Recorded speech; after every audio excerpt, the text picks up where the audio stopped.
యేసంటే ఎవరో తెలుసా, ప్రేమంటే ఎవరో తెలుసా, దేవుడంటే ఎవరో తెలుసా, త్యాగమంటే ఎవరో తెలుసా.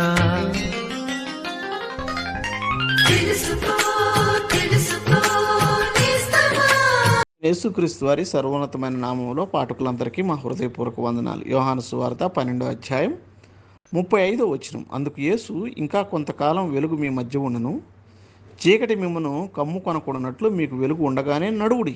చీకటిలో నడువువాడు తాను ఎక్కడికి పోచున్నాడో ఎరగడు.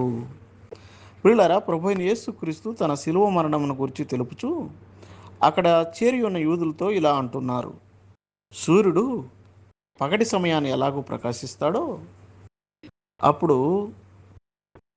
దినపు వెలుగులో మనం మన పనులు చేసుకోగలుగుతాం, అలాగే మన నడకను పూర్తి చేయగలుగుతాం. దినం ముందుకెళ్తూ ఉండగా మధ్యాహ్నం అవుతుంది. అప్పుడు సూర్యకిరణాలు కూడా తగ్గుతాయి. సూర్యుడు నియమించిన కాలం వరకు మాత్రమే ఆకాశం నుండి వెలుగునిస్తాడు. రాత్రి వస్తే చీకటి రాజ్యం వెళుతుంది. ప్రభువైన యేసుక్రీస్తునందు ఎవరు విశ్వాసం ఉంచుతారో వారు వెలుగులో నడుస్తారు, వారి జీవితం ఫలిస్తుంది. ఎవరైతే విశ్వసించరో వారు అంధకారంలో ఉంటాడు. వాడు ఎక్కడికి వెళ్తున్నాడో వానికే తెలియదు. వాడు తన జీవితంలో మోసపోతాడు. యేసు ప్రభువును రక్షకుడిగా విశ్వసించడానికి ఒక నియమిత కాలం అనేది కృప ద్వారా ఇప్పుడు అందుబాటులో ఉంది.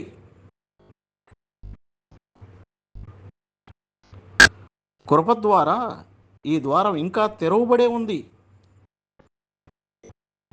మాకు దొరికిన అది మీకు కూడా ఇంకా తెరవబడే ఉంది. అది త్వరలో మూయబడుతుంది. మూయబడక ముందే ప్రభువునందు విశ్వాసం ఉంచి మీరు రక్షించబడాలన్నదే మా ప్రార్థన. దేవుడు మీకు సహాయం చేయనుగాక. ఆమేన్.